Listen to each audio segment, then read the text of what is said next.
कीर्तन केलं. चक्क त्या देवाने मंदिर फिरवले. फिरविले देऊळ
फिरविले देऊळ फिरविले देऊळ जगा माझी ख्याती त्यामध्ये वाहती दूध प्याला. मग तिथून ते कीर्तन करून तिथून कीर्तन करून ते पंढरपूर येथे गेले. पंढरपूर येथे गेल्याच्या नंतर त्यांनी दर्शन घेतलं. भगवंताचं दर्शन घेतल्याच्या नंतर भगवंताला ज्ञानेश्वर महाराज म्हणाले की मला समाधी घ्यायची आज्ञा द्या, मला समाधी घ्यायची आज्ञा द्या. आणि भगवंत म्हणतात की तुम्हाला इथे नाही समाधी घेता येणार, तुम्हाला अलंकापुरी आळंदी येथे समाधी घेता येईल. आणि मग नामदेव महाराज ज्ञानेश्वर महाराज अलंकापुरी आळंदी येथे गेले. आळंदी येथे गेल्याच्या नंतर नामदेव महाराजांनी त्यांच्या 4 पुत्रांना तिथली जागा सारून घ्यायला लावली. सारून घ्यायला लावल्याच्या नंतर ज्ञानेश्वर महाराज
भगवती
मग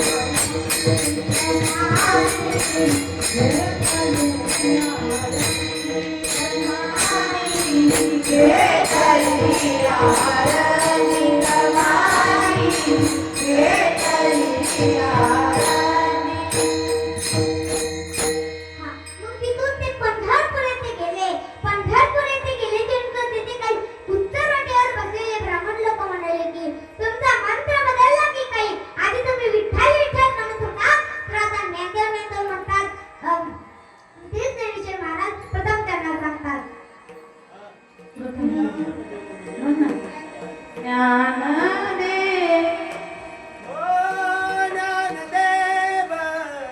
म्हणता माया ज्ञानदेव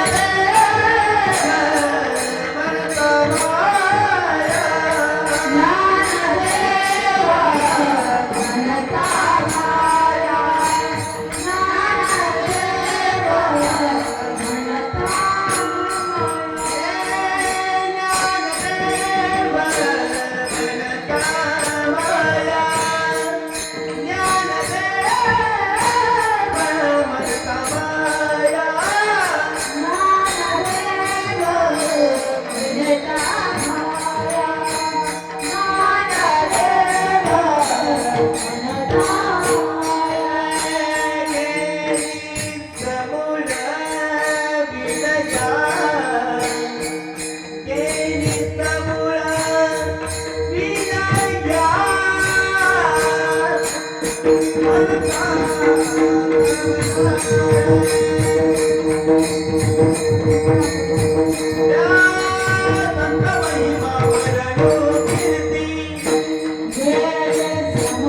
ज्ञानदेव म्हणता माया गेली समोर विलया. हा ज्ञानेश्वर महाराजांच्या वडिलांचं नाव, आईचे नाव विठ्ठलपंत आणि वडिलांचे नाव रुक्मिणी माता. विठ्ठलपंत विठ्ठलपंतांना घरात मनच लागेना. ते रोज रुक्मिणीला म्हणायचे की रुक्मिणी संन्यास घेऊ का, रुक्मिणी संन्यास घेऊ का. रुक्मिणी माता एक शब्द देखील बोलणार. आणि मग एक दिवशी रुक्मिणी माता सिद्धपंतांकडे गेले. सिद्धपंतांकडे गेल्याच्या नंतर सिद्धपंतांना म्हणाले की आमचे विठ्ठलपंत आम्हाला रोजच म्हणतात की संन्यास घेऊ का, रुक्मिणी संन्यास घेऊ का. आम्ही एक शब्द देखील बोलत नाही. आणि मग सिद्धपंत म्हणतात की तुम्हाला मुलगा झाल्याशिवाय संन्यास घेता येणार नाही, तुम्हाला मुलगा झाल्याशिवाय संन्यास घेता येणार नाही. एक दिवशी रुक्मिणी माता जरा रागात होत्या आणि विठ्ठलपंत रुक्मिणी माताला म्हणाले की रुक्मिणी संन्यास घेऊ का, रुक्मिणी संन्यास घेऊ का. रुक्मिणी माता म्हणाली की जागा जागा एकदाचा संन्यास घ्या, एकदाचा संन्यास घ्या. पडत्या काळाची आज्ञा मानून विठ्ठलपंत काशी येथे संन्यास घेण्याकरता गेले. रामानंद स्वामीच्या आश्रमात गेले. आश्रमात गेल्यानंतर रामानंद स्वामींनी त्यांची सर्व खानाखोट विचारून घेतली. विचारून घेतल्याच्या नंतर सकाळी पाठच रामानंद स्वामींच्या स्वप्नात देव आले. देव म्हणाले की विठ्ठलपंतांच्या पोटी देव जन्माला येणार आहे, त्यांना परत संसार करायला पाठवा, त्यांना परत संसार करायला पाठवा. आणि मग रामानंद स्वामी सकाळ सकाळ उठले, आंघोळ केली. आंघोळ केल्यानंतर रामेश्वर यात्रा करण्याकरिता गेले.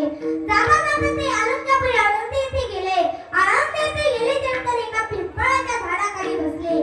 त्या पिंपळाच्या झाडाखाली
बरोबर. आणि मग विठ्ठलपंत रुक्मिणी माता परत अलंकापुरी आनंद येथे गेले.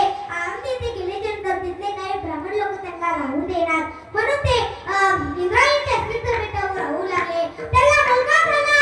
पहिल्या मुलाचं नाव निवृत्तीनाथ, दुसऱ्या मुलाचं नाव ज्ञानेश्वर, तिसऱ्या मुलाचं नाव सपान काका, चौथी चिमुकली मुक्ताई. हे चौघेही पुत्र मोठे होऊ लागले. मोठे होऊ लागल्याच्या नंतर विठ्ठलपंत म्हणाले की आपल्या मुलांची मुंज व्हावी, त्यांना विद्या म्हणून आपल्याला प्रायश्चित्त घ्यायचं आहे, म्हणून आपल्याला प्रायश्चित्त घ्यायचं आहे. आणि मग विठ्ठलपंत धर्मसभेत गेले. धर्मसभेत गेल्याच्या नंतर विठ्ठलपंत त्या ब्राह्मण लोकांना म्हणाले की सांगा ना आम्हाला कोणतं प्रायश्चित्त घ्यायचं आहे, सांगा ना आम्हाला कोणतं प्रायश्चित्त घ्यायचं आहे. आणि मग ते ब्राह्मण लोक म्हणतात की तुम्हाला देहांत प्रायश्चित्त घ्यायचं आहे, तुम्हाला देहांत प्रायश्चित्त घ्यायचं आहे. आणि विठ्ठलपंत घरी आले. घरी आल्यानंतर रुक्मिणी माता म्हणाले की तुमचं तोंड का असं पडलंय, सांगा ना त्या ब्राह्मण लोकांनी कोणतं प्रायश्चित्त दिलं, सांगा ना त्या ब्राह्मण लोकांनी कोणतं प्रायश्चित्त दिलं. आणि मग विठ्ठलपंत म्हणाले की आपल्याला देहांत प्रायश्चित्त घ्यायचं आहे, आपल्याला देहांत प्रायश्चित्त घ्यायचं आहे. असं म्हटल्याच्या नंतर रुक्मिणी माता म्हणाली की मी येते तुमच्या बरोबर. विठ्ठलपंत म्हणाले की नाही नको, तू येतेच मुलांची काळजी घे. विठ्ठलपंत म्हणाली, रुक्मिणी माता म्हणाली की नाही नाही मी येते तुमच्या बरोबर. विठ्ठलपंत म्हणाले की बरं. आणि मग रुक्मिणी मातेने त्याला स्वयंपाक केला. स्वयंपाक केल्याच्या नंतर जीव घातलं. जीव घातल्याच्या नंतर झोपी घातलं. झोपी घातल्याच्या नंतर रुक्मिणी मातेने मुक्ताईच्या डोक्यावर दोनदा हात फिरवला, सपानकाकाच्या डोक्यावर दोनदा हात फिरवला, ज्ञानदादाच्या डोक्यावर दोनदा हात फिरवला, निवृत्तीनाथाच्या डोक्यावर दोनदा हात फिरवला. आणि त्यांनी एक पत्र सुद्धा लिहून ठेवलं होतं. त्या पत्रामध्ये लिहिलं होतं की मुलांनो आम्हाला माफ करा, तुमची बुद्ध व्हावी, तुम्हाला बुद्धी यावी म्हणून आम्ही देहांत प्रायश्चित्त घेत आहोत, म्हणून आम्ही देहांत प्रायश्चित्त घेत आहोत. आणि मग त्यांनी विठ्ठलपंत आणि रुक्मिणी माता त्या इंद्रायणीच्या डोहामध्ये उड्या टाकल्या. उड्या टाकल्याच्या नंतर इकडे सकाळ झाली. सकाळ झाल्याच्या नंतर निवृत्तीनाथाचं लक्ष त्या पत्राकडे गेलं. पत्राकडे गेल्याच्या नंतर निवृत्तीनाथाने ते पत्र वाचवलं. पत्र वाचवल्याच्या नंतर त्या पत्रामध्ये लिहिलं होतं की मुलांनो आम्हाला माफ करा, तुमची मुंज व्हावी, तुम्हाला विद्या यावी म्हणून आम्ही देहांत प्रायश्चित्त घेत आहोत, म्हणून आम्ही देहांत प्रायश्चित्त घेत आहोत. आणि चौघेही पुत्रांच्या डोळ्यात अश्रू येऊ लागले. मुक्ताईच्या डोळ्यात अश्रू येऊ लागले. मुक्ताई म्हणाली की सांगा निवृत्ती दादा आई बाबा कुठे आहेत, सांगा ना दादा आई बाबा कुठे आहेत.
मग ते दोघेही पुत्र मोठे होऊ लागले. मोठे होऊ लागल्याच्या नंतर ती यात्रा करीत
केलं. चांगल्या माणूस म्हणाले की आता तसं नाही जमणार, आता डायरेक्ट भेट द्यायलाच जावे लागेल. आणि मग इकडून आकाशमानातून वाघावर बसून चांगल्या माणूस येत आहेत, इकडून ज्ञानेश्वर महाराज भिंतीवर बसून येत आहेत, तिकडून आकाशमानातून चांगल्या महाराज येत आहेत. आणि मग जेव्हा चांगल्या महाराजांना ज्ञानेश्वर महाराज भिंत चालवताना दिसले ना, मग त्यांनी आपल्या हातातला तांब्याचा चाबूक खाली फेकला. खाली फेकल्यानंतर वाघावून उतरले. वाघावून उतरल्यानंतर त्यांना साष्टांग दंडवत घातला. त्यांना साष्टांग दंडवत घातला.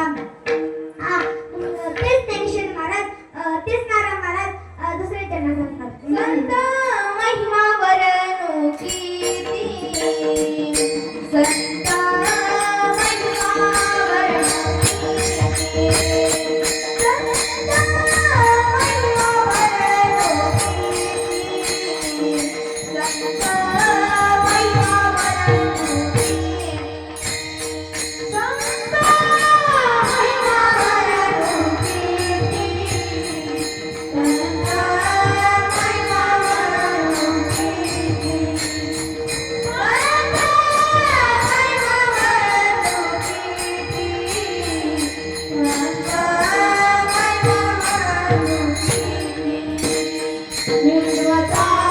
महिमा वरणू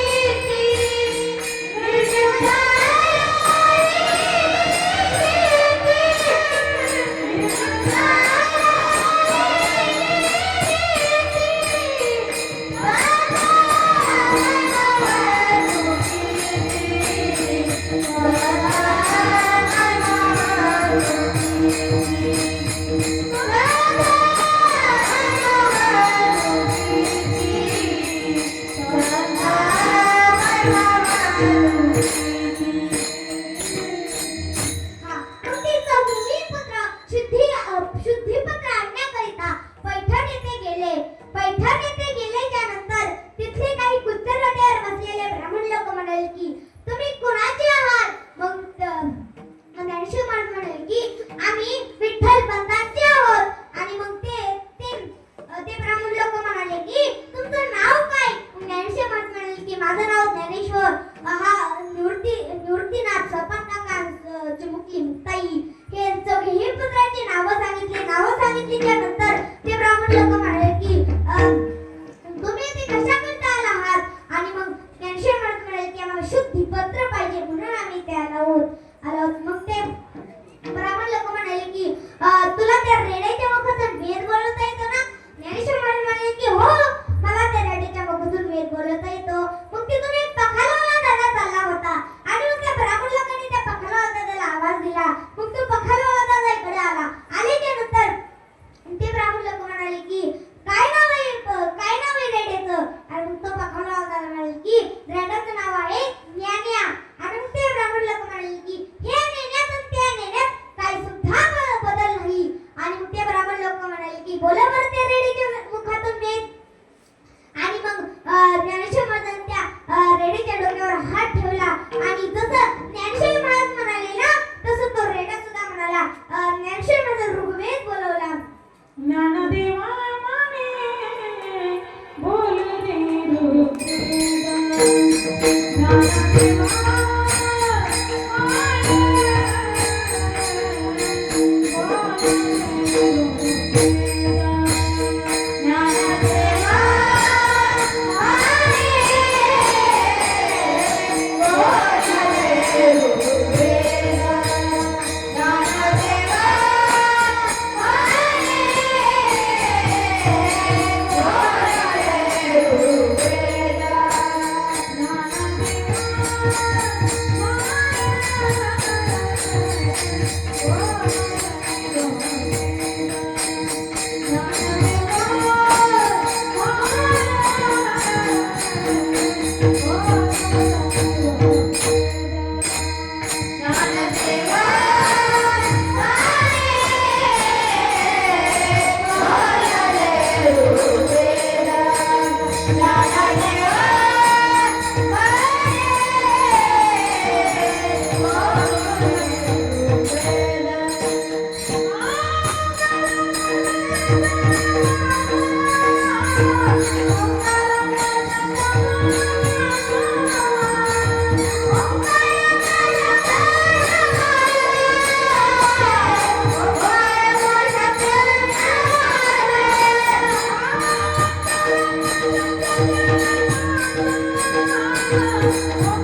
मग तेच नारद महाराज तिसऱ्या चरणात सांगतात.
जडामुडा उद्धारिले, जडामुडा उद्धारिले, रेड्यामुखी वेद बोले. हा नारद